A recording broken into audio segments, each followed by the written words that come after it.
Good morning, everybody, and welcome to our landscape workshop this morning. We're going to give attendees just a couple more seconds to pop on in, but we're very happy that you're here today. We've got a great topic.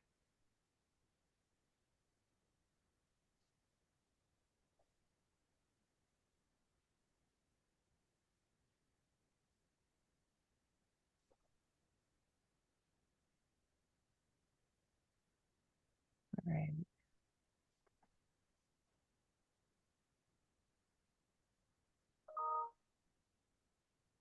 Just a couple more seconds.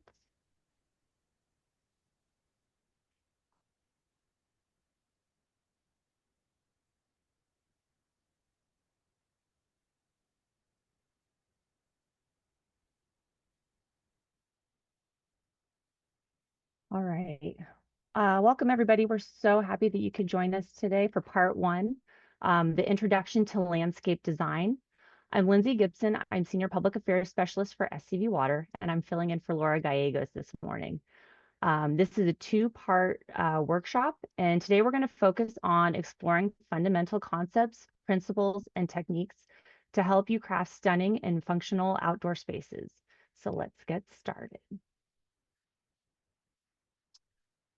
First thing, we're just going to do a little bit of housekeeping. For our webinar today, we anticipate our class being about an hour and a half, 90 minutes, with about 30 minutes of Q&A at the end. And please, as the questions are coming to you, please put them in the Q&A, and we will get them answered at the end of our session. And if you need to message me for anything, you can put your comments and things in the chat function.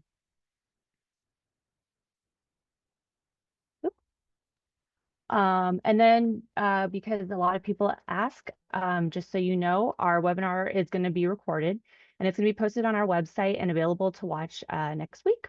And again, if you have any questions or concerns, you can feel free to put a message in the chat, or you can reach out to me. My email is on the screen. Sorry, Lindsay, I don't think you're sharing. Oh, no. Oh, how funny. You're all staring at me and I'm not doing anything. Please hold. Thank you. You know what? We did a test. My apologies. I'm going to backtrack so you guys can't see anything. Let's start over. Hold on. I appreciate that. I'm so sorry. All right, everybody. Here's just our quick intro slide. Here I am doing my own thing. Again, our session today is about an hour and a half. Still not sharing. Oh, no. Sorry. Thank you. There. Okay, so There we if you go. haven't noticed, technology is my favorite thing. So thank you all for being very patient with me. Okay, there we go. Now we're cooking. All right. And so here you go. Here's actually my my email. You can see it on the screen, lgibson@scvwa.org. And just a quick snapshot of SCV Water, of who we are. We are the full service regional water provider for the Santa Clarita Valley. And we were formed in January of 2018. So our service area is approximately 200 square miles, and we provide water service to 75,000 service connections and about 300,000 people. I wanted to share a couple quick landscape resources with you. We've got a couple sections on our website. One is inspiration and plant information. It's going to help you with plant selection and some guides to transform your newly and planted landscapes. So a couple quick highlights is our Garden Smarter publication. It's been out for about a year, and it covers a variety of sustainable landscape practices. So that's probably a pretty good place to start. And then we have a couple other ones that are our self-guided landscapes tour, the steps to replacing your lawn, and our top 100 SCV-friendly plant guide. And those really help you start thinking about how you're going to reimagine your landscape. And then we also have a section on irrigation help. It covers watering guides, watering devices, and different common irrigation challenges, which will also give you some solutions. And then shortly, I will drop links in our chat so that you guys can have access to those areas of our website. And I do want to point out, we do have rebates for our smart irrigation controller. Our smart irrigation controller is a really easy way to step up your landscape maintenance game because it works with your existing irrigation system. So controller accounts for things like soil, slope, plant type, and real-time weather conditions like the temperature, if it's rainy or windy, and it'll automatically adjust itself to set your irrigation times so that it applies the right amount of water to your landscape. And also the bonus with today's technology is that you can use your smartphone and you can monitor your irrigation system from anywhere with your smartphone. So rebates are up to $150 per controller, and you can visit our website to learn more. And a quick plug for part 2 of this workshop series. The next one's scheduled for in-person on March 15th at 9 a.m. This is the hands-on portion where you get to bring your design and your landscape design concepts, sketches, renderings, and get feedback from professionals, and as well as maybe some feedback from your peers. And so during this interactive session, like I said, you'll get personalized feedback, you'll learn from your peers, and you're going to refine your design skills. Just a quick note that this session, you must be an SCV Water customer to attend. And now I want to go ahead and introduce our 2 awesome speakers for today. I believe you got to meet Anne for the first time in the last session. And Anne is Anne Gutierrez. She is a licensed architect, landscape designer, and certified native plant landscaper. She was born and raised in Mexico City and now is based out of Los Angeles. And her designs reflect deep appreciation for cultural heritage and the natural world, blending creativity and ecological expertise in every project. She's a passionate advocate for the native flora and sustainable landscapes. I also want to introduce to you Julie Molinari. She is a premier landscape artist in the SCV, transforming outdoor spaces into personalized paradises. She's a former corporate professional who has discovered her passion for landscape design and graduated with honors from CSUN's Landscape Design Extension program. She's dedicated to creating client-focused, environmentally friendly, and conscious landscapes that enhance the curb appeal, property value, and community aesthetics. She's also an instructor of the Introduction to Landscape Design at CSUN and loves mentoring new designers. She's president of the Association of Professional Landscape Designers of the Greater Los Angeles area and a board member for the APLD for the state of California. She's an expert in Southern California plants, specifically specializing in design suited for our Santa Clarita Valley and our unique climate. So I want to go ahead and turn it over to Anne to get us started. Amazing. Thank you so much for that introduction. And thank you everyone for taking time out of your Saturday to be with us. We're really excited for this first part or section of the 2-part workshop. I think it's going to be so much fun to then meet in person and work through some solutions for your gardens. I'm going to share my screen and please let me know if you don't see it or if you do see it. We're good? We see it. Okay, great.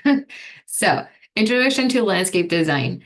I wanted to start us off with a little bit of history and context into the profession. So, the origins of landscape design can be traced back to ancient civilizations where structured outdoor spaces served religious, social, and practical purposes. So, anytime that we made the conscious decision to adapt outdoor spaces to our needs. Here's an example of the Hanging Gardens of Babylon, which is one of the 7 wonders of the ancient world, and is an early example of engineered green spaces designed for both aesthetic pleasure and environmental benefits. Similarly, the Persian gardens, such as those of the Pasargadae, were meticulously arranged to reflect paradise, featuring symmetrical layouts and water channels that influenced later Islamic and Mughal gardens, so serving purposes from religious extents to just aesthetics. Then we kind of go into the Renaissance. European landscape design evolved into a formalized discipline. The Villa d'Este in Italy, with its elaborate terraces and water features, exemplifies the era's emphasis on geometric harmony and artistic expression. Whereas here, the image is the Gardens of Versailles, designed by André Lenoir, became a model of formal garden design, characterized by axial symmetry, sculpted greenery, and grand water features. So here's where we really get the formalization of landscape design as a discipline. And then the professionalization of landscape design emerged in the 19th century with figures such as Frederick Law Olmsted, the designer of Central Park in New York City, which set a precedent for integrating naturalistic landscapes into urban settings, promoting public health and social cohesion. Similarly, Evans R. Howard's Garden Cities movement influenced modern urban planning by emphasizing green spaces as an essential component of city life. Now, where are we today? This has been super brief and super shortened, but just in terms of giving some context of where we've been and where I think we are today. So I see landscape design from an ecologically and contemporary perspective as a multidisciplinary field that integrates art, architecture, horticulture, and ecology to create outdoor spaces. In contemporary design, landscapes are seen as dynamic, living systems rather than static compositions. This perspective emphasizes the use of native and adaptive plant species, green infrastructure such as rain gardens, bioswales, and permanent permeable pavements, and regenerative design techniques to restore degraded ecosystems. Projects like urban rewilding, climate resilient landscaping, adaptive reuse of industrial spaces exemplify this approach or this perspective. So this is what we're going to be covering in the slides ahead. So the process that I think is helpful to go through in order to create a good and thoughtful design. So we're talking about first questions to ask yourself, site analysis, references and inspiration, water, planting palettes and materials diagrams, and lastly, the landscape plan. So the landscape plan is like what we're actually going to provide the city to review for the water rebate program, right? Or what would we provide the landscaping crew in order to help us install, or what we would reference ourselves if we're doing the work. But all of this other steps are crucial in creating a thoughtful space that can thrive and be vigorous for many years to come.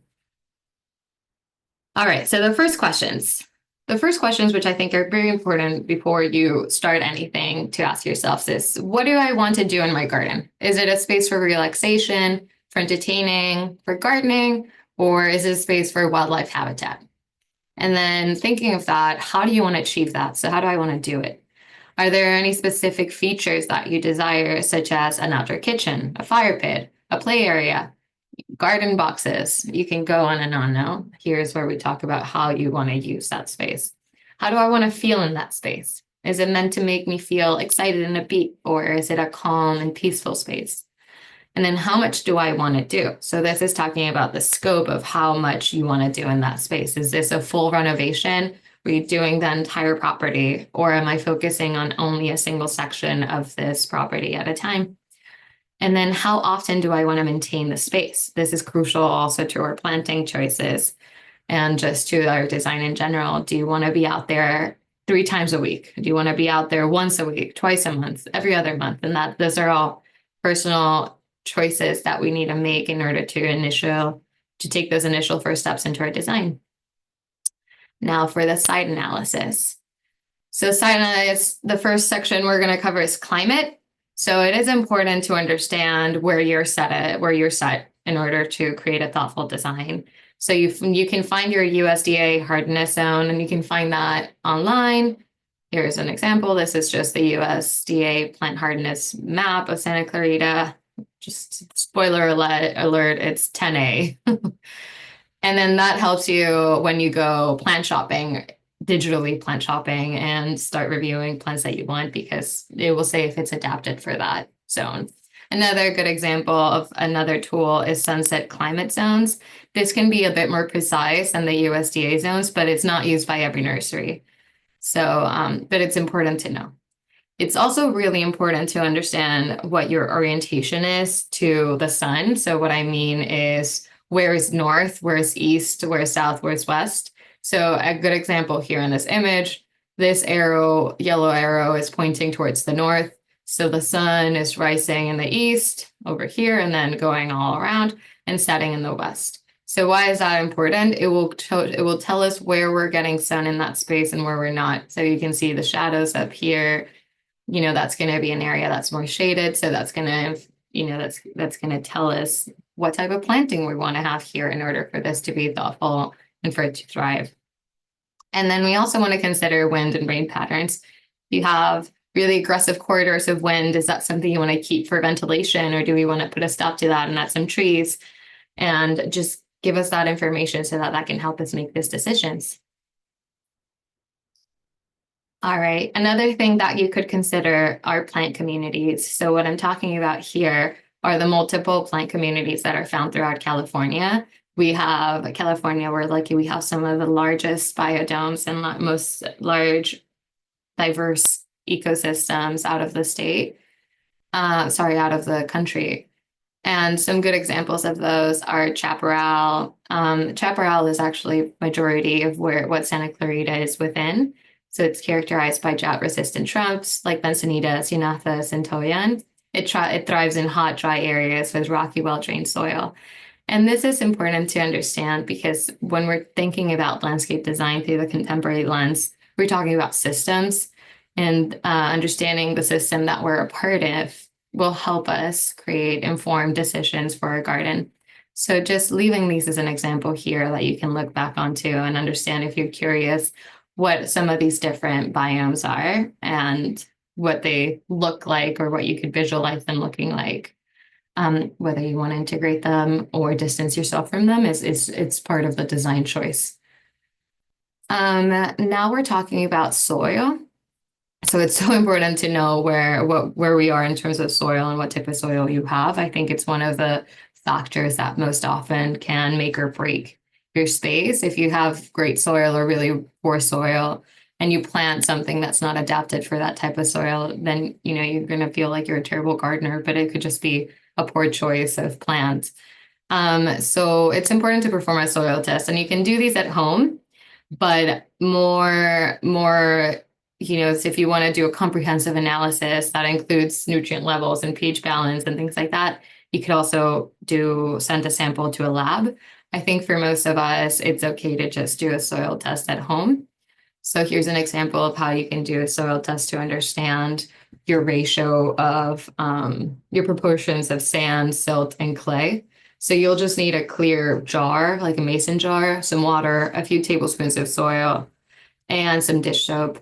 And you're just going to fill that jar halfway with soil. You're going to take out any of the large rocks or organic matter, and you're going to add water until the jar is nearly full. You're also going to add a couple of drops of dish soap. This helps separate the particles, and you're going to shake it until it's really emulsified. And then you let it sit for a minimum of 24 hours, and you can observe the different layers of materials that you have. The bottom layer, being the largest particles and more heavy, are going to settle first, so that is going to be sand. The middle layer is going to be silt, and then the top layer is going to be clay. And then you can measure what these different thicknesses are in the ratio and understand if you have sandy soil, or if you have clay soil, or if you have sandy, silty soil, and things like that.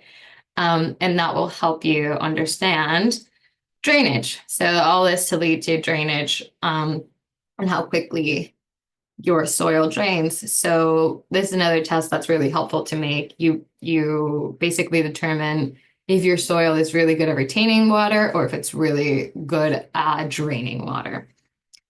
So you dig a hole that's 12 inches deep by 6 inches wide, and you fill it with water, and you time how long it takes to drain completely. Well, yes. And then here's just like your key. If it's less than 2 hours, that soil is very fast draining, meaning that it's probably has some of the larger particles, which is the sandy soil. It takes between 2 to 6 hours. It's a moderate drainage, which is a loamy soil. It's most people's favorite soil right here. And then more than 6 hours, it's got poor drainage, which is clay or heavy soil. I'm not a huge fan of using language such as poor drainage, even though that's the convention, because it associates it with like clay being a poor type of soil. It's just the soil that is there. It's just the soil that is native to that region and that is ecologically appropriate. And there's so many plants that we can work that are adapted for that we can work with. So if you feel like you've heard, oh, I've got clay soil, like don't be discouraged. You can still have a thriving garden.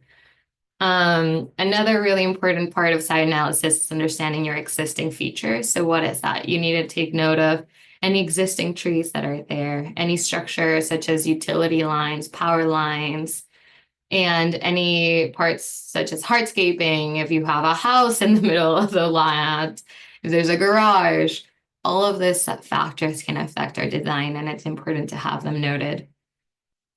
Now, we are now going to start taking references and inspiration from other places so that we can get into the creative space to begin addressing some potential solutions to all of the circumstances.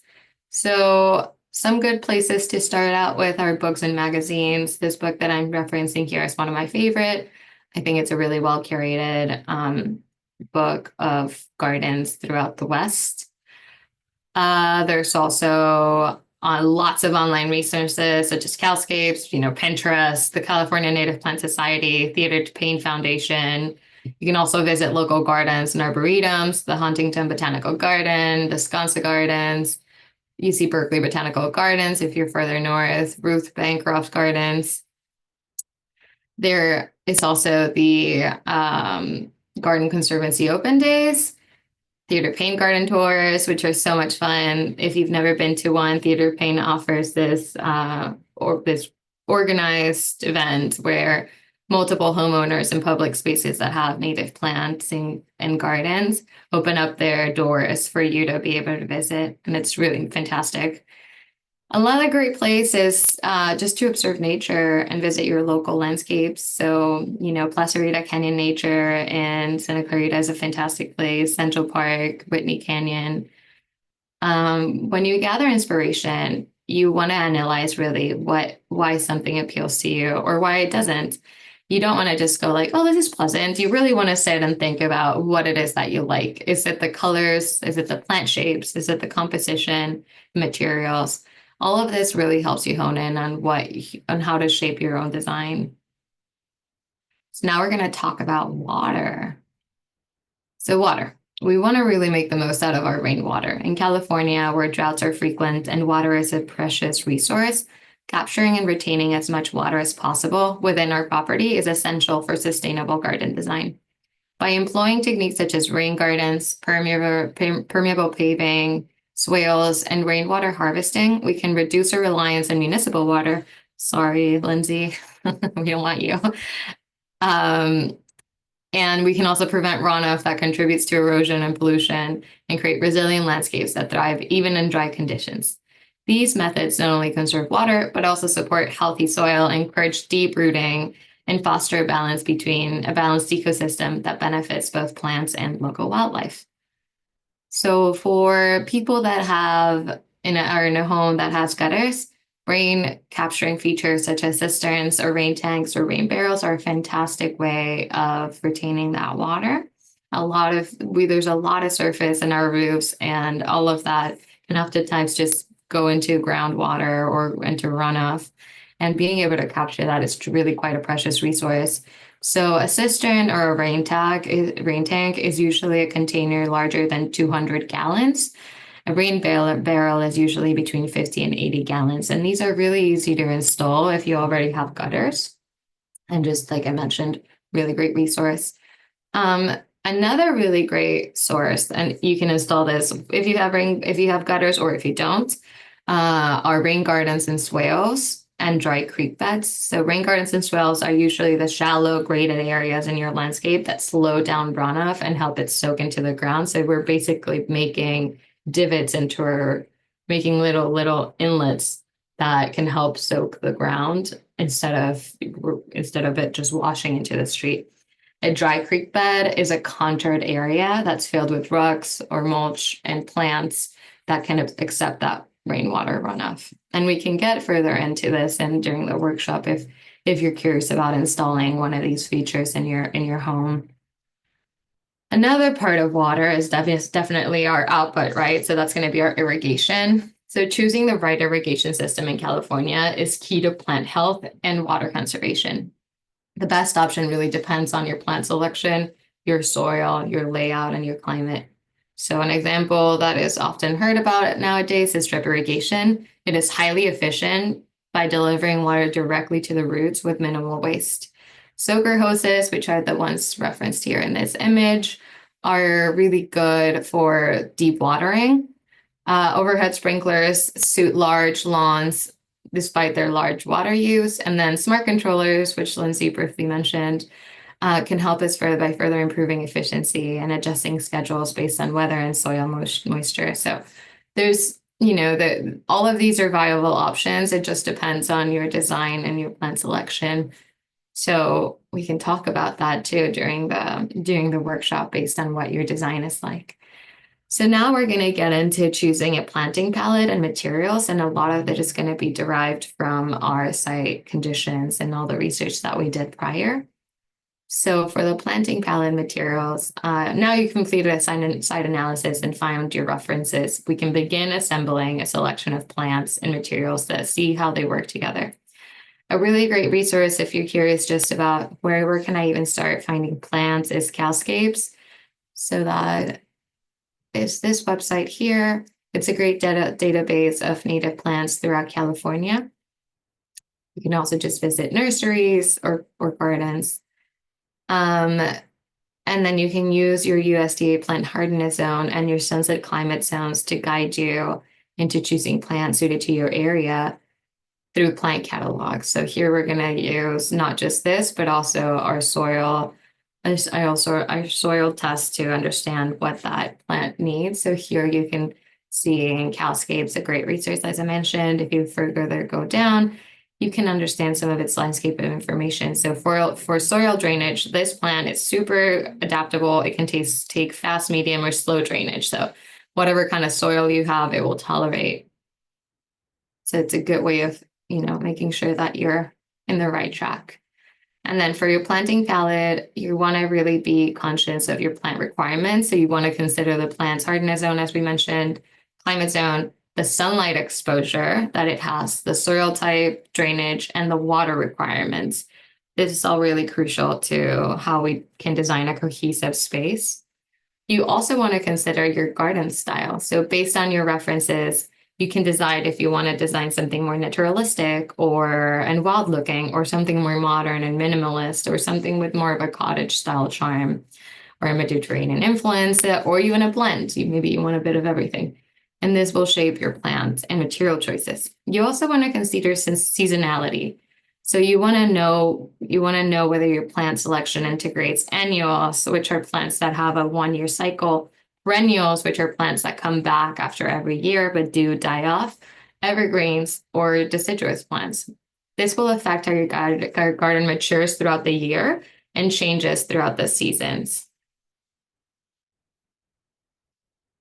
And then now we're talking about materials. So for maintenance, we want to assess the care requirement of your plants, but also of your materials, and choose based on your desired level of upkeep. So that what I mean here is if you're not really into being out there twice a week or once a month, you really have to cater your plant palette to those goals.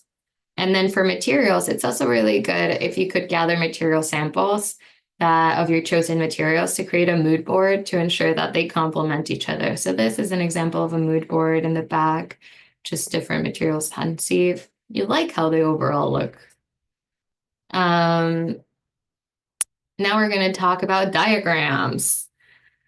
So when we start diagram, we're going to really need to kick it off with a base map. So a base map is basically anything that can give us the context of where we're going to design within. So it's usually even the shape of a plan, and it has the existing characteristics of our lot or our garden. And it's something to scale that we can just begin. So this base plan should include property boundaries, the location and dimensions of existing features such as buildings, fences, gates, hardscaping, patios, pools, and utility lines, as well as a placement of existing vegetation and other permanent elements that will be retained. So everything as is and things that we will want to keep of it. How do you draw a base map? So you can take measurements by using a measuring tape, a laser measurement, which I personally love using. They're just so handy, or an existing site plan if you have one available. For a larger project, I would recommend hiring a surveyor that can ensure a highly accurate and detailed site plan. If this is just your own garden, site measurements are more than enough. Additionally, you can layer aerial imagery from sources like Google Earth combined with a county's plat map, which is what's on the right here. And you can verify those measurements on your site, and this can give you a good base to jump from. All right, so now we're talking about drawing, and we have to talk about scale. So for scale in drawings, it can sometimes be a little complex. So I'm leaving you with a link that really goes into detail about how to understand scale as it relates to drawing in scale. So what is scale? Scale is a ratio between the actual size of an object and its size on a drawing. For example, a 1/4 inch scale means that every 1/4 inch on the drawing represents 1 foot in reality. Some common scales for landscape plans include 1/8. Oh, sorry, this should be 1/16, 1/8 and 1/4. I think most of you will probably be between 1/8 and 1/4 for your own spaces. That's usually more of a residential lot. Unless you have a much larger residential lot, then you'll be at 1/16. Again, I really suggest watching the video on this if you're nervous about working in scale. It helps. And now that we have that base map, we're gonna be working on our diagrams. And I think the diagram that is most helpful for us at this point are usually bubble diagrams or a version of them. Bubble diagrams are conceptual sketches that help organize spaces before committing to a detailed plan. So you use your base map and begin exploring potential configurations for your space. You draw zones using bubbles, where you position the different activities the different activity areas using different colors for hardscaping, planting, support areas, etc. And you want to really consider connections and flow. So you arrange bubble space and function and accessibility. And you can refine and adjust this as needed. You move, you resize, you reshape bubbles that better reflect circulation and balance and what you want. And you can add arrows to indicate paths of movement between spaces. So I really like this diagrams here on the right. You can tell that it's the same space. It's just 2 different bubble diagrams. In the first one, they did a large lawn area with a big planting bed at both sides of this. Then right outside of the home, they wanted to have a patio off to a big lawn. And then here is where it starts getting really interesting. We can kind of start seeing how the decisions and the design decisions came to be. They have a shed here, and they had right off the patio, that was an important connection, but it's very visible. So on to the right, you can tell that they hit that shed a little bit by installing a cutting garden, vegetable garden between, and maybe there's like a nice walkway now here to get to that shed and compass those support areas, the compost area in the shed. But your main space, your enjoyable area here is that lawn with the planting beds and the cutting gardens. So these, I think, are great ways. Like you're still working within the scale of your property, but you can be much looser about it. You don't really have to worry so much about square footage or detailed drawings of how the planting beds are actually going to look like. You just want to work through connections and in general, the spaces. So you can be a little loose with this and do many, many iterations. The more, the merrier, because it will really help you refine your design and what you want to do. Okay, now we're going to get into the landscape plan. So what is a landscape plan? Now it's time to draw your final landscape plan. While this serves as the finished product, the true effort comes from the careful analysis, the planning, and the decision-making that shape that design. The final plan is a refined version of the site plan, visually representing all landscape elements with clarity. A well-drafted landscape plan not only communicates the vision effectively, but also serves as a guide for implementation, ensuring that all elements come together cohesively in the built environment. So how do you draw a landscape line? You can do a hand drawing. You can draw by hand, and it's the traditional and effective way to create a landscape plan, especially for quick sketches or conceptual designs. But it is also accepted by the city as your submittal. And I think it's a really accessible way for most of us. You could also do digital drawings, such as on an iPad or a tablet. I personally love working on my iPad. It allows me to do many iterations at once without losing any of my, oh my gosh, where are my papers? I lost it. So if you have an iPad, my favorite apps for this are Procreate, Concepts, and Morpholio. Morpholio is my favorite because you can really work to scale here, though it has a bit more of a learning curve. If you're a professional or someone that works digitally, you could also use CAD software. This is good for highly detailed plans. You could use AutoCAD, SketchUp, Vectorworks, Revit, Rhino. There's a million things you could do. I've actually encountered some clients that are familiar with AutoCAD themselves and have had fun being a part of the design process. But like I mentioned, there really isn't a hierarchy here. Everything is acceptable, especially when it comes to landscape design and gardening, because there is a certain level of flexibility with what we do. Hand drawing is essential. I still do hand drawing to this day. It's a great tool. It lends that flexibility, but just wanted you to be aware of other things in case you're curious. If you want to know more about this, I will bring my computer and my iPad to our meeting next, and we can look things over if you're curious about getting into that digital side of things. All right, so what are the elements of a landscape plan? Elements of a landscape plan that I think for the most part should be there. Obviously, there's always an exception to the rule, but we want to have really clearly defined property boundaries. We want to understand the topography and elevations changes if there are any. If not, obviously we don't need to have them. We want to understand drainage and water features. So we want to understand where are our water spouts? Where is that water going to be draining? Is it going to be pooling? We want to understand the paths in circulation. So that is, are we going to have any real like defined paths by hardscaping, or is it more of a implied path through vegetation? We want to understand the planting details. So we want to understand what our planting is actually going to look like and locate those plants in the plan. You want to have an irrigation plan. So what is that? That just means what type of irrigation you're going to use and locating the different aspects of that.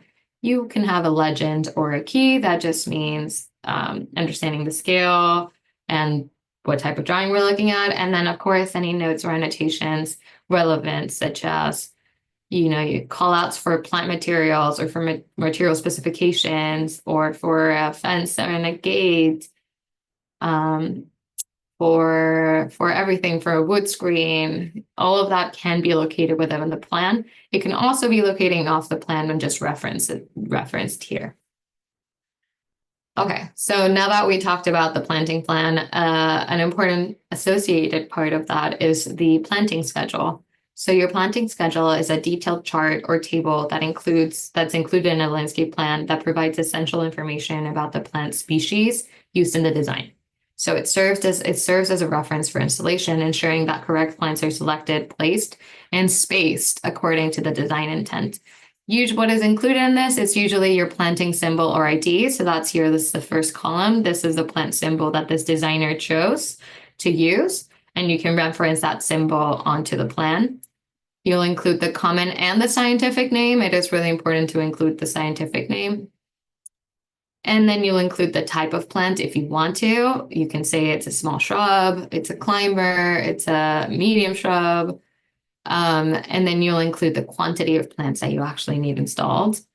And you'll include the size of the plant at planting. So this is not the size of the plant in maturity. This means like what size you want to purchase from the nursery or retailer. So it's your 1 gallon plants or your 15-gallon plants or your 24-inch box trees.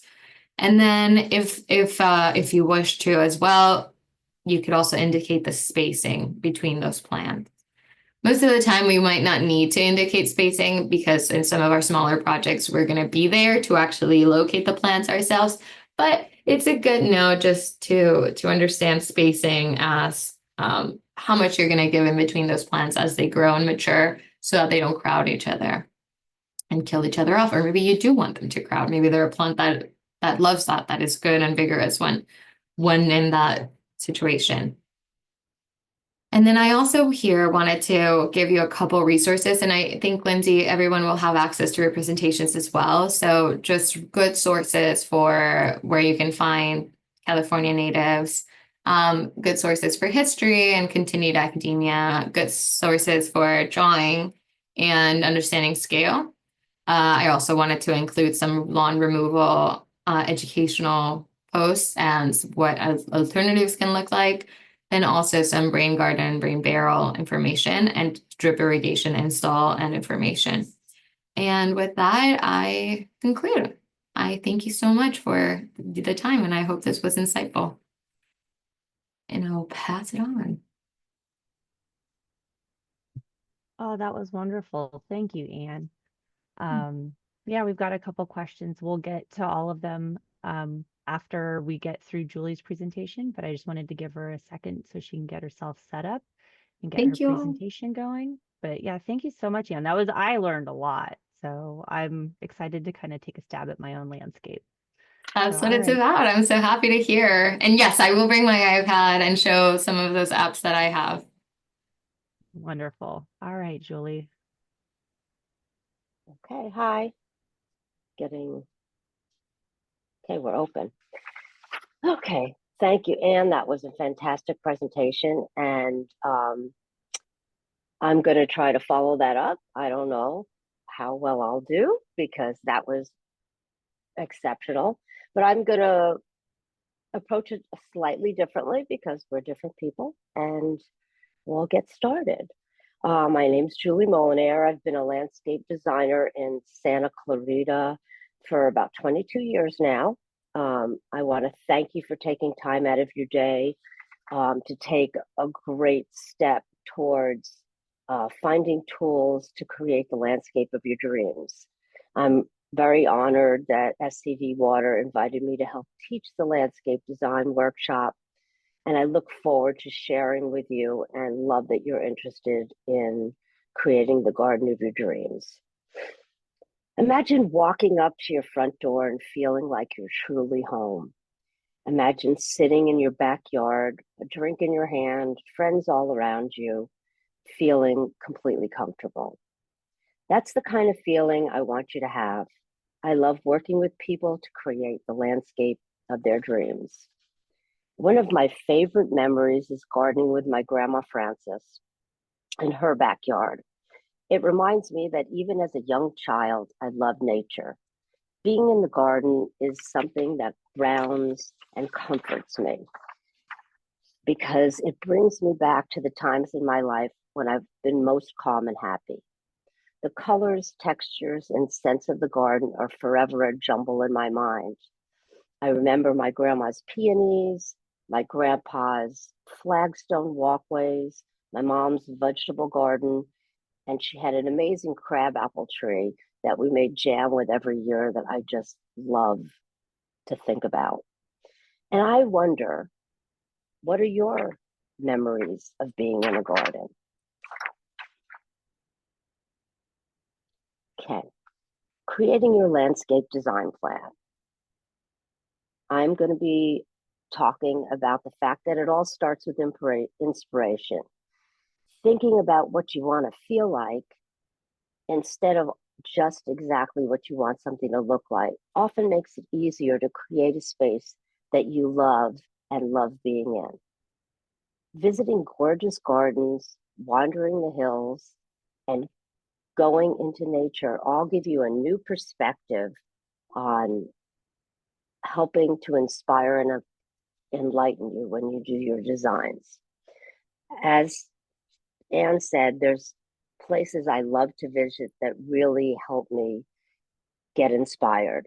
I also love to visit Towsley Canyon, Placerita, Eastern Rice Canyon. And as far as Placerita, they have a monthly Bloom of the Season walk that is, I think, the third Saturday of every month. And it's a great way to learn about what goes on with the California native plants in our area and to be able to see them all year round. when I first went to landscape design school, they taught me the same, standard classic plants, mostly Mediterranean. So at a point in my life, I realized uh, that wasn't necessarily the way I always wanted to go. And I wanted to learn more about native planting. So I searched around online and I found out that Placerita had the class. And so I did my first walks out into the hillsides at Placerita with someone that actually knew native plants that I didn't know. And I continued to do that for a few years. And then now I find that walking out in the hills, I always have fun identifying things myself that I've learned over time. I also do love to go to gardens, as Anne mentioned. The Huntington, I love. The Arboretum, Crescent Farm. At the Arboretum is a really nice little area of very low water plants, a lot of natives, and I like to look at that. Descanso Gardens is a great place. I've been for years. And the Westwood Greenway, which is, down in the city, but it's a great project where the community got together and helped designers and landscape architects create a beautiful native area in order to remediate the existing site that was very messed up. Now I want to talk a little about creating a landscape design plan with research and preparation, the site assessment that Anne mentioned. What is your site's microclimate? The sun exposure, as she mentioned, what direction are you facing? How does the sun flow over your property? What are the windy areas of your property, and what is not windy? You may have a site that's super windy, and as mentioned before, you might want the airflow from it, but you also might want to protect things. You also want to know what kind of trees and plant materials do better in wind. If you have a very, very windy environment, you might not actually be able to plant certain things that you like. Want to talk about soil type, and Anne gave you a great way to go through it and assess your soil. But there's also, I do like to do a further soil test sometimes, and I love to use Wallace Labs because they do not only nutrient-based soil analysis, but they also check for biologics. So that I stuck the name down. You want to consider the terrain of your property. Do you have a slope on site? Do you have an area where water collects? Just look at everything and see what you have and how you might want to deal with it. I like to think of my designs as a way to find outdoor garden rooms. So a lot of people have a very easy time redesigning and decorating their home, but then they come outside and they're like, oh my gosh, this is so much. Well, it's really not. Think of your garden as an outdoor room. Make a list of needs and desires for your outdoor room, because it'll really help you know how you want to feel in those outdoor rooms and maybe what you want to do. So we'll get to the bubble diagrams again, but as Anne showed you, there's areas to do different things. And so maybe it's like, instead of a living room, you have, a cutting garden room, that kind of thing.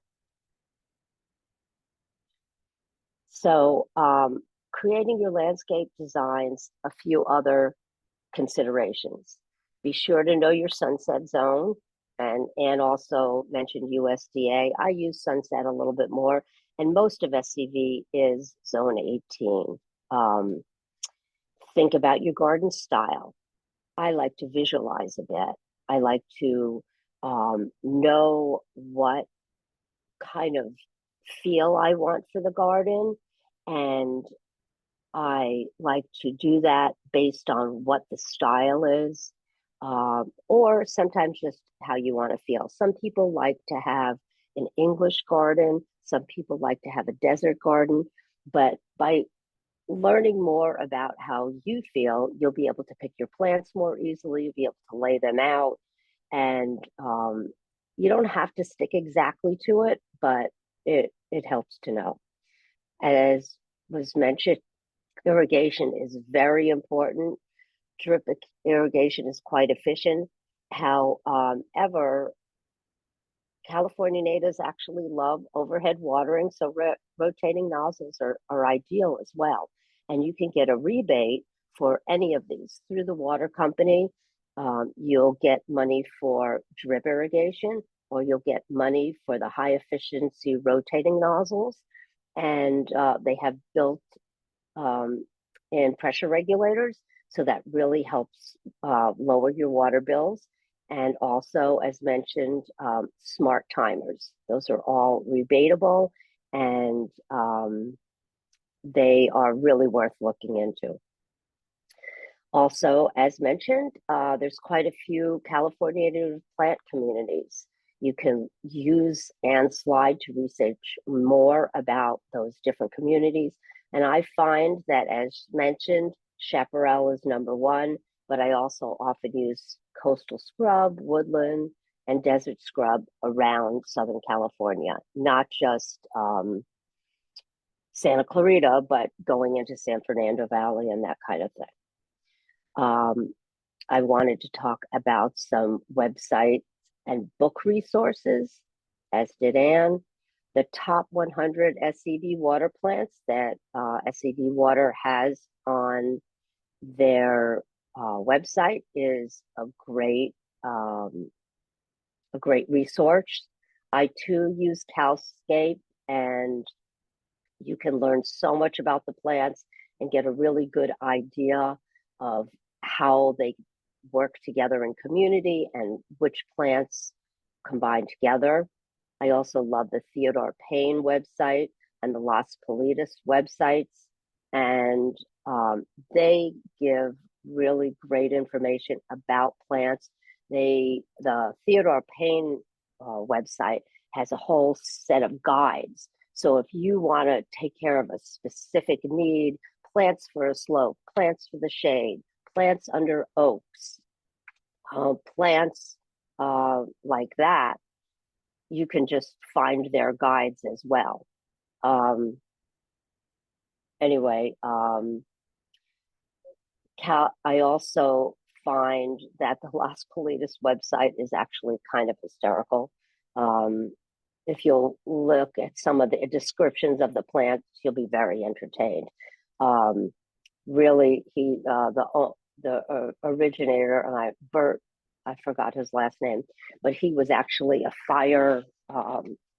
fireman, and he has some really great tips on firescaping on the Las Politas website as well. I also have a few books that I really love. California Native Plants for the Garden by Bornstein, Frost, and O'Brien is a great book with wonderful plant material in it. Another one I love is California Native Landscape by Greg Rubin and Lucy Warren. Greg Rubin is a landscape contractor down in San Diego area, and he is amazing. He has some really great information for you. And if you want to find out a little bit more about what Anne was speaking about and what I agree with, how to give back to our planet, give back to the earth, regenerating the land, being more sustainable, two books that are not California oriented, but are beautiful essays and information. Planting in a Post-Wild World by Thomas Rainier and Claudia West. They live on different parts of the world, but they work really well together to create this gorgeous book. And another book is A New Garden Ethic by Benjamin Vogt. He is in the Midwest, and he, like us, believes in taking out the lawn, but not for water savings. he wants to take it out to help another thing that we want to do as well, bring pollinators into the garden, help heal the earth, bring more birds, and just, create an environment when each garden can talk to itself and each other. Okay, I'm going to talk a little about creating the base map as well. Site measurements and creating a base map. It's very important to create your plot plan to scale. Using the scale that Anne showed is a great idea. A simple way, if you're doing just a small drawing for the water company or even for yourself, is you can use graph paper, and you can just say each little box is 1 foot or whatever you decide to help you draw that out. It's just a simple way. It's not quite as complex as doing it a fancier way, but you can still get it done, and it works well. Make sure you have your lot configuration with property lines on the drawing, your orientation to true north. And remember, you all have compasses on your phone. So if you're confused about what direction, just take out your phone. Make sure your sidewalks and driveways, setbacks and easements, and all permanent structures, including fences, gates, power lines, patio, a pool if you have one, they're all on that plan. And then I'd just like to mention that in this day and time, once you have that map together, it would be good for you to mark out your ember-free zone. And we'll talk a little bit about that in a second. And it should be 5 to 10 feet from your home. The ember-free zone is something that is becoming more and more important, unfortunately, as fires are becoming more of an issue. Okay, so what tools do I need to make my base map? Well, first of all, your camera, your phone camera, a big camera, whatever you want. I like to photograph everything on site before I do a project, because unless you're going to sit outside and do your drawing, sometimes you'll want to refer back to what something looks like. I did forget to mention one thing about the plot plan. I like to mark where all my windows and doors are, so I know where the views are and where people are going to be walking in and out. So do mark that on your plot plan. Anyway, back to that.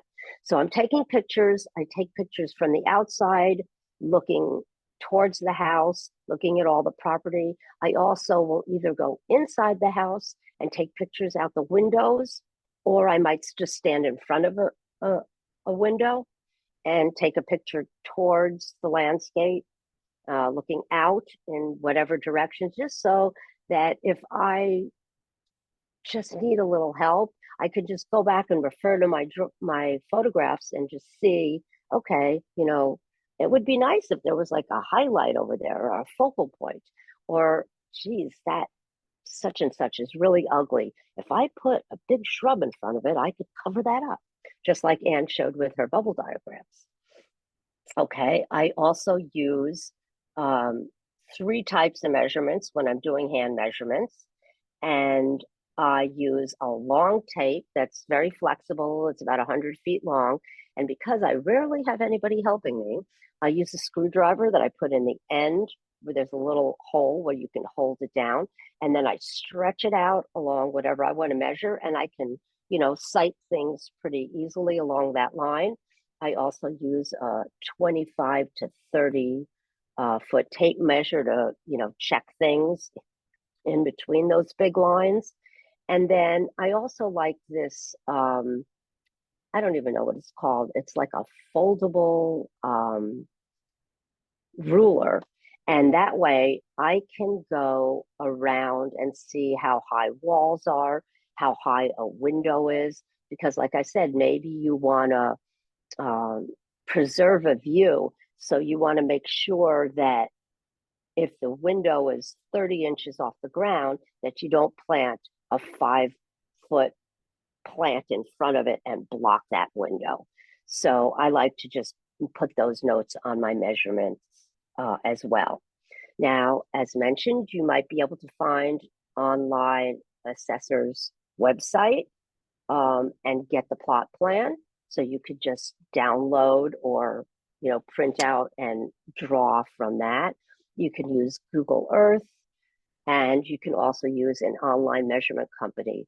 Anne mentioned a surveyor. I've also found a couple online measurement companies that are not 100% accurate, but they're very close, and they're not that expensive. So if you wanted, you could get either a CAD or a PDF version of a plot plan from them. And I can bring the name to the design class if you'd like. But as Anne mentioned as well, and I'm mentioning, hand measuring is great, especially for what you're doing. I have a few pictures of just some notes.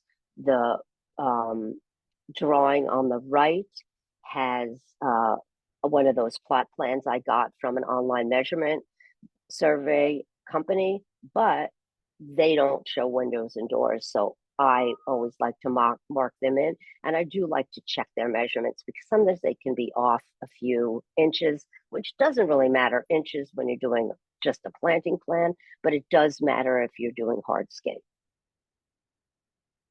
Okay, next I like to organize.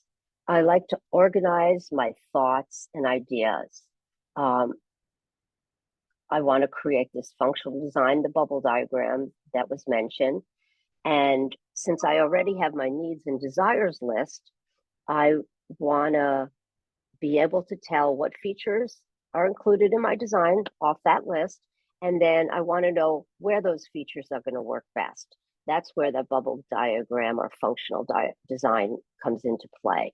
Where will they work best? Well, you'll find out if you do the bubble diagrams. What I like to do is I like to take the plot plan that I've created, make a few copies of it, and then do those bubble diagrams. Just draw things in and move them around and do, as mentioned, multiple iterations of it so you can see how you feel, put the flow, put arrows, how they connect together, and create a flow plan so that you see if it really is better one way or another. There are two sort of exceptions that I might want to draw in to begin with, and that is if a client wants to do a rain garden, a water capture of some sort, I like to spend a little time sitting at the job and just look at the house and just looking at the lay of the land. Sometimes your land tells you where the water needs to be captured. I often go to a house and there'll be an existing beginning of a swale, or you can see where the water comes off the roof and just starts to pool. So if that's the case, then you're going to want to maybe use that to start with where you're going to put your water capture feature.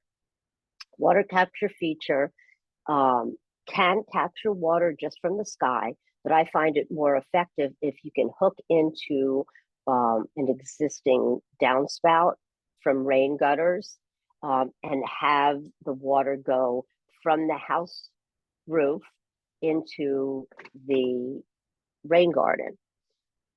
Now, sometimes you have to add extra pipes, but it's really easy.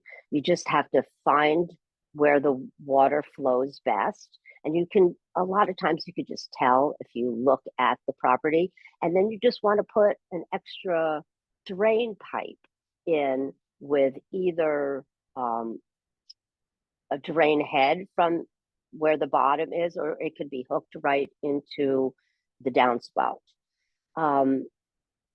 Why would I want to capture water? Well, Anne told us some great ideas for just keeping the water and having it on your property, why it's good to save water.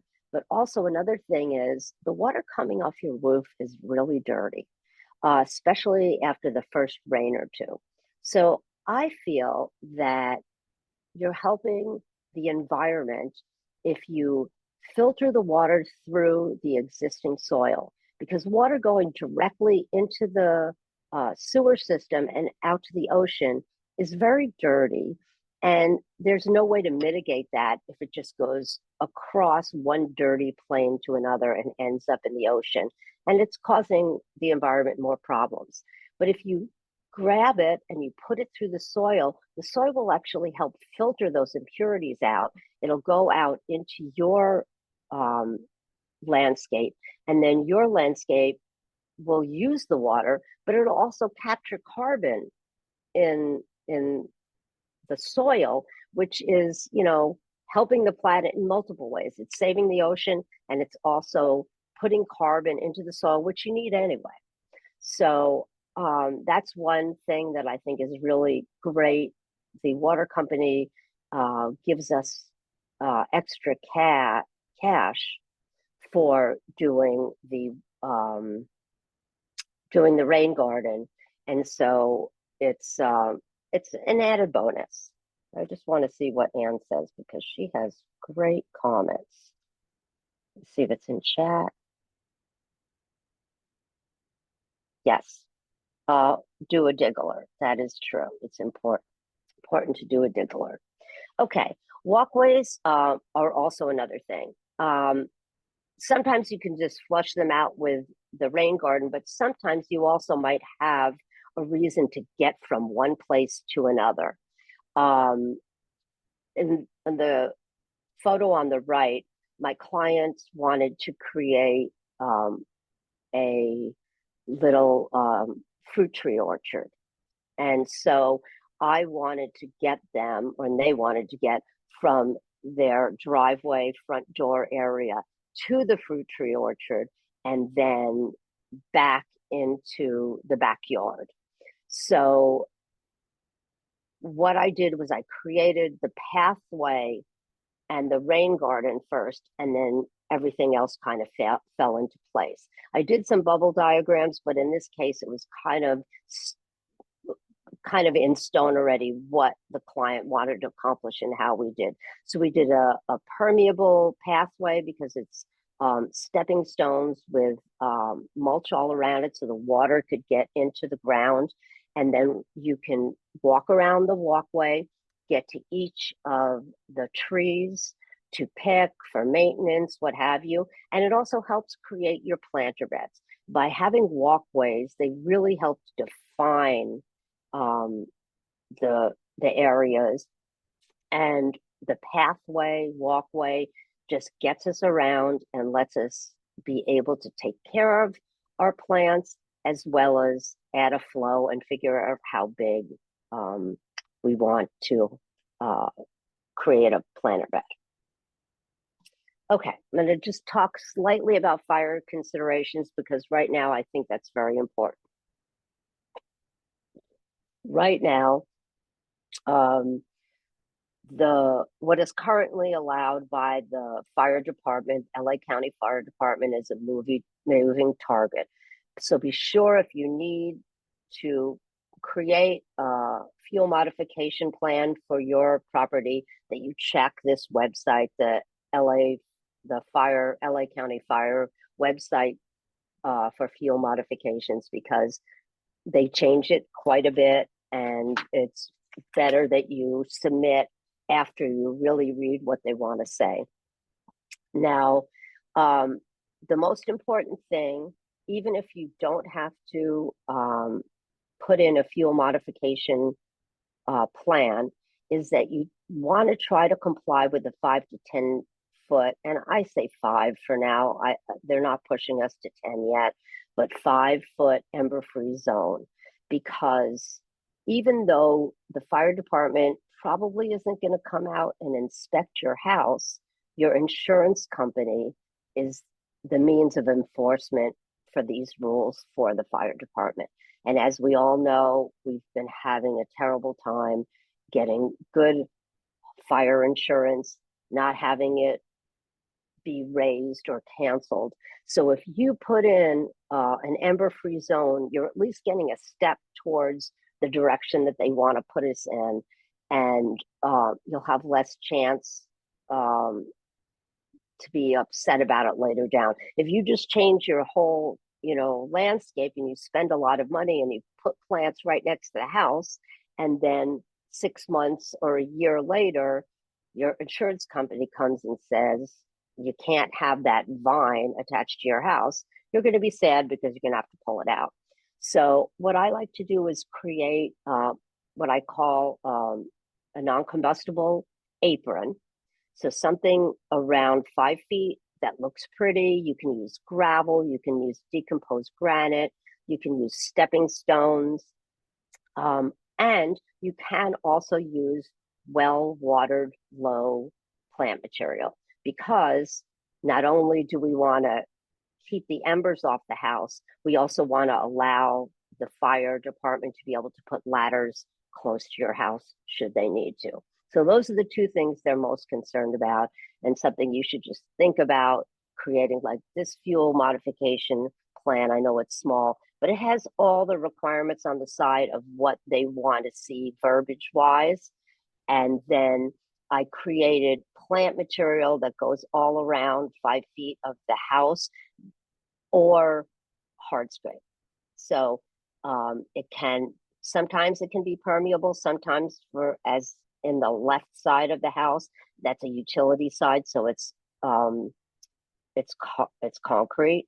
But I also I'll show you some slides later where it's a little more permeable than that. And then on the far side, on the other side, we have a veggie area, and that's going to be more permeable. It has planter beds, and it also has decomposed granite. Okay, enough about fire. I'm going to talk about a few components for sustainable design. I like to take my cues from nature. I like to include important elements into every design. I want to take care of and remediate the soil, as mentioned. I like to sheet mulch whenever possible. The water company also gives you an incentive for doing sheet mulching. And sheet mulching, also called lasagna gardening, is you putting in layers, you're taking out the grass and you're putting layers of either cardboard or paper down, fumates, mycorrhizal fungi, and water in between each step, and then you put mulch on it. Now, you can do this two ways. You can either do sheet mulching in the summer and let the heat just really bake it, and this helps keep the weeds down, and it helps activate the soil. Either time you do it, whether you do it in the summer or not, but the summer is a great time to do it if you want, because planting in the summer here, as we know, is not ideal. So you could start your project in the summer, make sure you let the water company know, and you could sheet mulch everything, and then you could let it sit and then plant in November. Now, if you don't want to wait, you can also plant when you sheet mulch. It just, it makes it a little harder to dig, but you can still make holes through the cardboard or the paper, and then you sheet mulch and you plant at the same time. It's really up to you and your timeline and what time of the year that you're doing it. You also want to do the water capture. Here's just another couple pictures of other rain gardens. Another thing that we like to do is make sure that you pick the proper plant material. They can be either California natives, or in our environment, Mediterraneans work quite well too. It just depends on what design qualities you're looking for and what plants, feel good to you. These are things that help sustain our environment and the ecosystem to which we belong. They create support for nature and bring pollinators, birds, insects, reptiles into the garden, and they really help sustain humans. So I think it's really one of the important things to consider. I also want to talk a little about the fact that I love to blur the lines between nature and living spaces, which is why I love natives, California native plants so much. Because if you have some beautiful views to capture of the hills beyond your home, wouldn't it be nice if you could echo some of the plant material that are up in the hills? It makes your area look bigger. It makes capturing the view nicer. And so native plants are just gorgeous. Look at these. I mean, come on. Who wouldn't want to have these plants in their garden? And you can also, like I said, you can use Mediterranean plants. They are great in our area, and you can even mix them. You could even mix natives, California natives, and Mediterraneans in the same design, but you want to keep it on a different hydrozone. So hydrozone is areas of watering. So they would be, you know, the same water, the same sun. And I like to separate out natives and Mediterraneans, because the native plants, once established, are going to want little to no water in the summer. And those Mediterranean plants, they need water in the summer. So it's important that they keep separately. Otherwise, you're going to kill one or the other. Okay. I just kind of mentioned what I was going to say. Creating the hydrozones for your plants are very important. I grouped some California native plants that you just saw together to see how they look beautiful together. They have the same water requirements, same sun exposure, and also the summer water needs. And then on the other side, here's some Mediterranean plants that work well in Santa Clarita. Again, similar water and sun requirements, but they will require water in the summer. Okay, I'm going to just give you a few tools that I like to use in creating landscape designs. I like to pick up on a few things that will help you make a prettier design. The unity of three, which is a principle that uses odd numbers, 3 being the initial odd number, grouping 3 plants together, 3 beautiful rocks together, or 3 sculptures or some sort of garden art together often looks nice. The first picture, we found a way to perfectly put 3 beautiful shrubs just under this beautiful arching tree.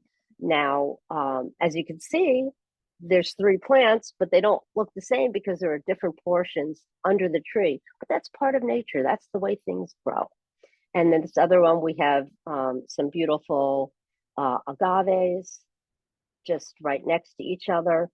And they just kind of make you feel more unified. But that 3 number is a magic number. I also use 5s and 7s. I tend to use odd numbers more often, but I will talk about using some evens too. Creating a focal point, a way to draw yourself into the garden or highlight something. So very often I use a different pop of color can be a way to give you a focal point. This red bud that's got very colorful golden leaves at the fall also has gorgeous pink flowers in the spring. So it's pretty much always a focal point. And this one happens to be Merlot red bud. So it also has new kind of burgundy leaves as well. And on the other side, the left side, that is a cotinus, and that has a beautiful burgundy leaves, pretty much, and flowers during all the year that the part of the year that it doesn't lose its leaves. And that also kind of draws you into the backyard, you know, bringing you back towards it. And when it does lose its leaves, it's actually quite structural too. So that always ends up being a focal point in that yard. Whoops, took a minute for that one. I also like to frame a view, sometimes with art. the one on the left has these beautiful metal pieces that actually frame the view in both directions. I took a picture of the artwork itself and how it frames the pathway over there. But if you go back on the other side and you look from the other side, it actually frames some structures on the house and some pretty plant material. The second framing of view, obviously, a lot of those rocks were there. The bigger rocks were existing in this backyard, but the designer, not mine, wish it was. It's up in Santa Barbara. The designer created the flow of the pathway to bring us around and through those beautiful rocks and led us further along before it was, just dirt pathways. I also like to hide the view sometimes because it gives you a little bit of interest, makes you want to like go into the design. So when I create a pathway, unless the client really wants something very symmetrical and structural, a very modern look, I often use curving, winding pathways. And then I take plant material and I use it around the edges to soften the edges, but also hide things. Makes you want to walk into your backyard, want to walk into your front yard and get to the end and see what's there. Okay, so now I'm going to mention about creating your planting plan, and talked about this too. Time to add your plant material. You want to create a unique symbol for each plant you use to create a key for the symbol. Remember when you're doing it to make sure you hydrozone the plant's sun and water requirements. Remember, you want to make sure you know how big the plant is to give them enough space to grow, but also enough room between the plants for their health and for you to have accessibility to the pathway from the pathways to take care of them. As mentioned, I have a symbol for each, a quantity, the common and botanical names, and then I have the size that I want the plant to be purchased at. I actually sometimes work with contractors, so often I have a line for nursery and costs that they can use if they want to do it, or the client, you can use it yourself. If you want to find a plant at a different nursery, you could just make little notes in those, or if I know, I could fill them in. It depends on how we're working together. Remember, planting in odd numbers looks more natural, but for example, using one single focal point, as we mentioned, or sometimes I do use two of the same plants. It's usually to flank something. In Santa Clarita, we have a lot of these garages with like two holes on the side. Number one, might not be great for the fire rules now, but in the past, we've always tried to put something that would highlight that area, bring your eye towards the house. You could also flank a piece of garden art. You can flank windows, maybe not directly next to them, but if you want to capture a view, you want to look out a window, and then maybe to put two taller plants on either side of a window, but not so they'll go in front of the window. That's another reason to use two plants instead of an odd number. Also, remember, we're going to be able to use natives and Mediterranean in the same plan if you would like to, but just keep them on different watering zones. Now, you might ask, why do I want to have Mediterraneans and natives in the same plant? And I'll tell you. You might have two people working on the design that like different things. You might have two areas that you want to look completely differently. Or you might have some existing trees or plants that you really love that are Mediterranean that you just don't want to lose. And if that's the case, the worst thing you could probably do is add natives to their same planting zone. So what you might want to do is create a new planting zone for your native areas and then leave the Mediterraneans alone and add more Mediterranean plants. So that way you can have different zones and different plants in those zones. Okay, so now I'm just going to give you a little inspiration, show you a few California native plants, and then some Mediterraneans. These are some beautiful gardens. These are all California native plants that you see in these. Actually, the one in the back, you're kind of capturing some of the neighbors' trees on the far right. But these, you know, are California native plants and how they work together. The middle slide, that's April. Just think about what your garden can look like in April if you use native plants. They're just amazing. Okay. And here are some Mediterranean gardens. I didn't mention this before, but there are two families there are two plants that are California native succulents, the Yucca whipplei and Dudleyas. So, but mostly every other succulent you're going to want to put into your Mediterranean planting palette, because succulents do require summer water. So if you want to add succulents, they're better not in with the California natives, usually.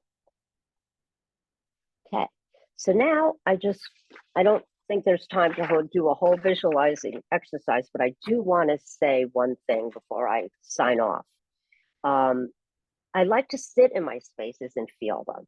I often go into an area and just feel what the garden feels like. I often sit on the soil, I touch it with my hands, and I try to connect with what's already there. I like to feel what a piece of land already has vibrating from it. I like to listen to see what kind of pollinators and birds are already out there. I like to just become one with the area and just feel good. It helps me with my designs. At times, I'll go to someone's house and I'll only hear freeway noise or cars. And then I know that part of my job is to bring more nature into the space. If I already hear lots of birds or the buzz of bees, I feel that my job is to keep them there and to make them feel welcome. So I close my eyes and I connect. And that's how I go and visualize what I'm doing in a garden. Okay, I just have a couple pictures that show a completed design and what it turned into, just so you can see that you can translate what's on the piece of paper to the landscape. This is a lawn removal. This backyard was all lawn right up to the slope, and then a dying eucalyptus tree and a bunch of dying plants on the slope, and reimagined it. They wanted a Japanese garden. So we did a Santa Clarita Japanese garden. So we thought of the Japanese garden for what it truly is, and it's to bring nature in. And we didn't think of it as we have to use every single Japanese plant, because we can't. We live in Santa Clarita. We're not going to be able to put 20 Japanese maples in this garden and 7 camellias, because there was way too much sun. So what we did was we picked plants that worked in Santa Clarita, but would give the feel of a Japanese garden. So we used Diamondia as some of our grassy. We put a lot of Zen garden pieces in, and we did permeable hardscape, in that we either have flagstone or we do have concrete, but in between the concrete is gravel. So what we did was we created a pathway, but it was in sections, and we let the water percolate through. So anyway, we tried to do a Japanese garden, and then we added some beautiful Japanese lamps and different things like that that made it feel really good. This one, another plan, walkway through it. We did sheet mulching before we started the process. And then we replaced an old dying birch tree with a beautiful Palo Verde, which is a native. We put that and a few other natives on one watering zone, and then the rest, she really loved Mediterranean, so we used a lot of Mediterranean plants. And you could see it's very colorful, and it was what they wanted to do. And this last one is, I just wanted to show you a pretty way you can decorate your rain garden. This has a rain garden in the front yard and a veggie bed area. So we were able to combine lots of different things the client wants. On one side of the driveway, it was natives. On the other side, it was Mediterranean. All the plants, the grasses around the rain garden are Mediterranean grasses, but on the other side, we do have California native grasses. So we have three different water zones, because we also have subsurface tubing for the Russia which is a great Mediterranean ground cover that we wanted to have to keep permeability on the walkway, because this walkway echoes the driveway. So it's the same materials that we used around the driveway, and then we created the walkway to go to it. Okay, and I guess that's it. There's my contact information. If you have any questions, I would love to hear it. Wow, that was wonderful. Thank you both, Anne and Julie. It was fantastic to see you guys approach the same topic in different ways, but the ways that complement each other. The practical step by step, and then also kind of getting that feeling for what you want that landscape to be. So I'm going to go ahead and look. We do have a couple of questions, and let me get those pulled up. The first one I had was, what is good for dogs? Currently, I have grass in my landscape. So There's a lot of really great alternatives. I think the link that I shared, the Theater Pane link, has a couple options within it that do say dog friendly and kid friendly. If you're thinking of removing your lawn, that is. But I don't know, Julie, you can feel Yeah, free. I totally agree. There's so many good options, but I think part of it is you have to assess your own dog, right? Because some dogs treat a garden differently than others. My dogs are not diggers. Some dogs are chewers, so you have to be very careful with making sure that your plants are not toxic if you have chewers. And I honestly think that some dogs can do really well on gravel. Some people like decomposed granite, but you also have to think about whether they're going to track that decomposed granite into your house. So I think that it's not easy to give a one size fits all for every dog. But like Anne said, Theodore Payne has a lot of information. And, maybe if we could talk more at the design presentation a little about your dog, that between the two of us, we could probably come up with some solutions to help you. And if you're looking for just something lawn that can be mowable, I personally have used Festuca rubra molate specifically, and they sell seed of that at Theater Payne too, and it's a really good mowable lawn. Or another option that I have used also is yarrow, Acacia millefolium. That I just think is really beautiful, and it's a good ground cover that spreads quickly too. That it's That's not a true. grass. And there are no mow or mowable multiple California. Like, have you used any Delta Bluegrass? Delta Bluegrass products. They have mixed. I've used a couple of them. I could actually bring pictures of. It just depends whether if it has to be mowable or not, but that wouldn't be rebatable, right? The grass wouldn't be rebatable. So, but honestly, like Anne says, grass is the most sturdy with dogs that run. The other ground covers, depending on what they do, they are gonna, unless it's an inert material, they could mess it up. Okay. Thank you guys for your answer. The next question I have is, what are the best places to get plants locally? Oh my goodness, so many places. I think Theater Paint is really just a good place that it's a nonprofit, and so they do a lot of educational efforts. They're also really helpful. Like if you show up and you want to ask questions, they're there for you. It's part of their mission. So, and it's also probably the closest large nursery to Santa Clarita. But there's so many, so many. There's great foundations, Artemisia, Hahamanga, Plant Material. We can bring those lists Yeah. too. Also, I love Matilaha Nursery, which is in Moore Park. Mhm. And he has some non-natives and natives, but they're all low water. He has gorgeous irises.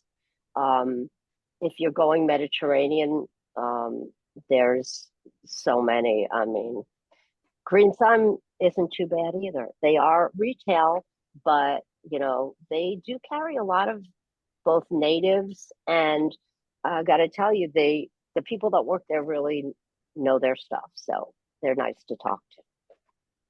Yeah, the Theater Paint is great also because they have a nice hike. It's They have close a by and great they've got hike. a great hike if you're curious.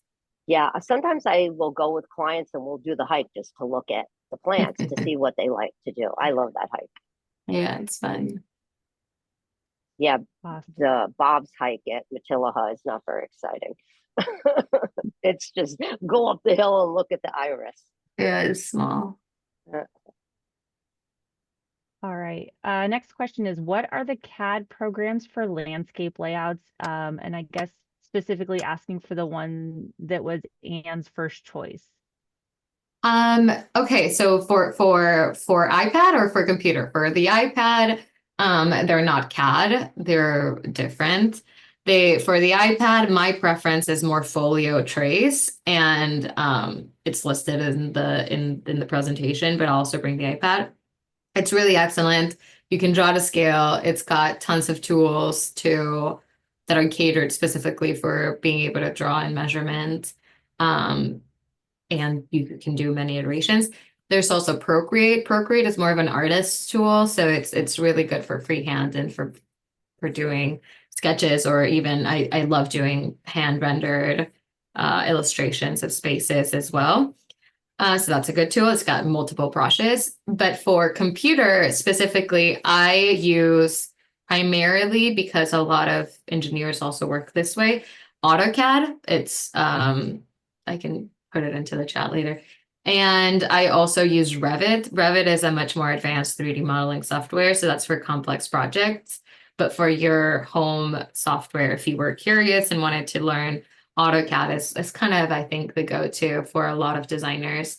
And it's just a really good digital drawing tool. You can draw 3D in AutoCAD, but it's really not great for that. It's 2D primarily.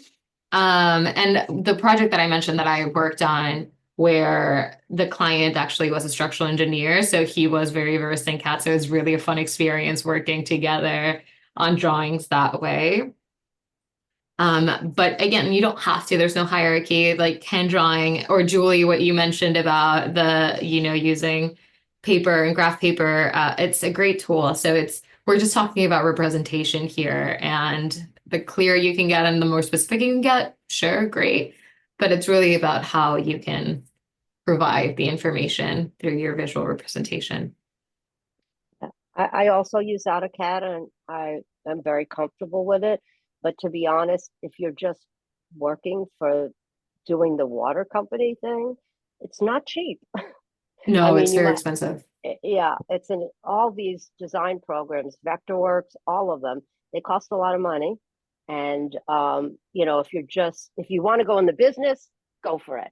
But if you are just doing your design plan, one of the iPad, Morpholio Trace, be fun for you to have. It's not that expensive. And also you can hand draw. But yeah, I agree. And I had the same thing with an engineer. He wasn't structural, he was a rocket science, rocket engineer. And we, same thing, we went back and forth because, he could use AutoCAD. So Awesome. Thank you so much. Next question, kind of, I guess it's got a little bit of three parts. So this is talking about water capture. So what's the minimum width, minimum depth, and the minimum length for a water capture feature? Julie looks like you want to say something. well, I was actually coughing, but that's okay. There isn't. You want to try to calculate how much water is going to come off your roof in order to create that. And I guess we could bring calculations with us to the design class, but it's not super complicated, but you have to be able to know how big your roof is or what parts of your roof you're going to capture to know how big to make it. Or another answer is you don't want to go too deep because you don't want to create a crater. And if you're using it just as a functional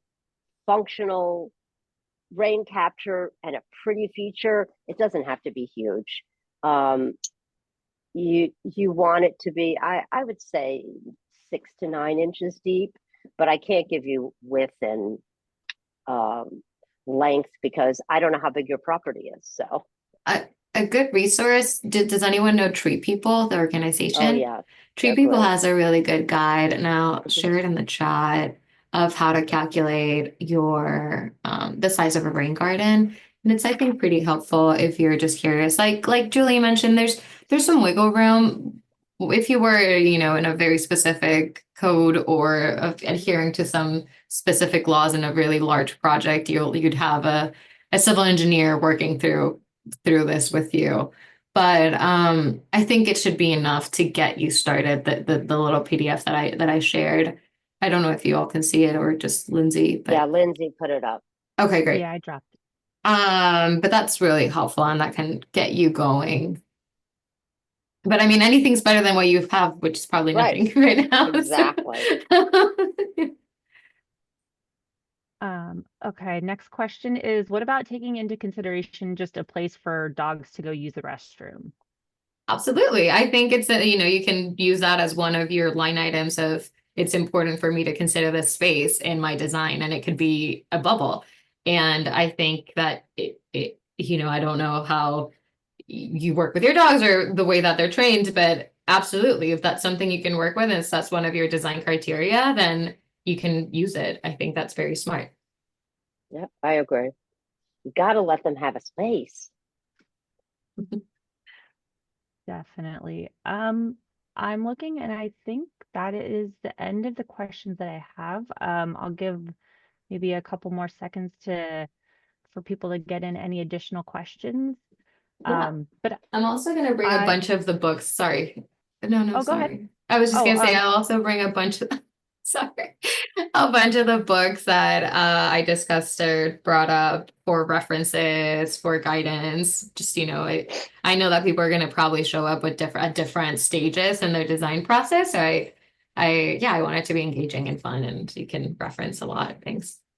Yep, great. I'll bring books too. So I think Awesome. we didn't even mention the same book, so that's great. I wanted to backtrack real fast to the area for the dogs to go to the bathroom. I'll just share personally within my backyard, we have like a little dog run on the side, which is just decomposed granite, makes it really easy for cleanup, pickup, all that kind of stuff. It's just making sure that's the one spot she uses and she doesn't try to, go to the places in the yard where she shouldn't. So, but definitely doable and it fits in with the rest of the landscape. I think that's it. I heard great program, very informative. So I really want to thank Anne and Julie for speaking today.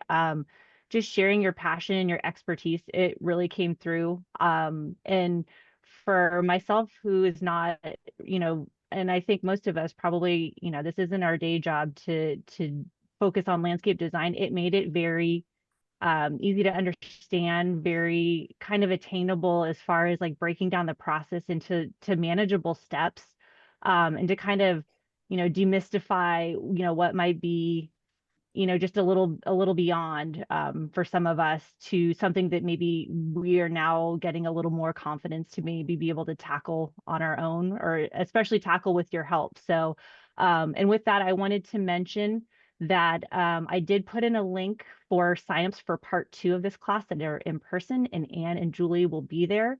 We will also have Siobhan from our conservation team, and she's actually going to talk about some of our rebates for our lawn replacement program and all of the different mix and match incentives that you can add on to there, which include, having native plants in your landscape, converting to drip and things like that. And so we really want to work with you to make your space usable and sustainable, and just something, like Julie said, it's that extension, of your living space where you get to enjoy it. So with that, I want to thank everybody for attending today, and thank you again to Anne and Julie, and I hope you all have a wonderful rest of the weekend. Take care. Thank you all Bye-bye. so much. And thank you, Julie.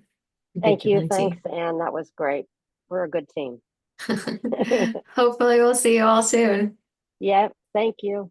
Thanks, All right. SCV Water. You're doing an amazing job. We're glad to have you. Thanks so much for being part of the team. Take Bye. care. Bye-bye. Bye.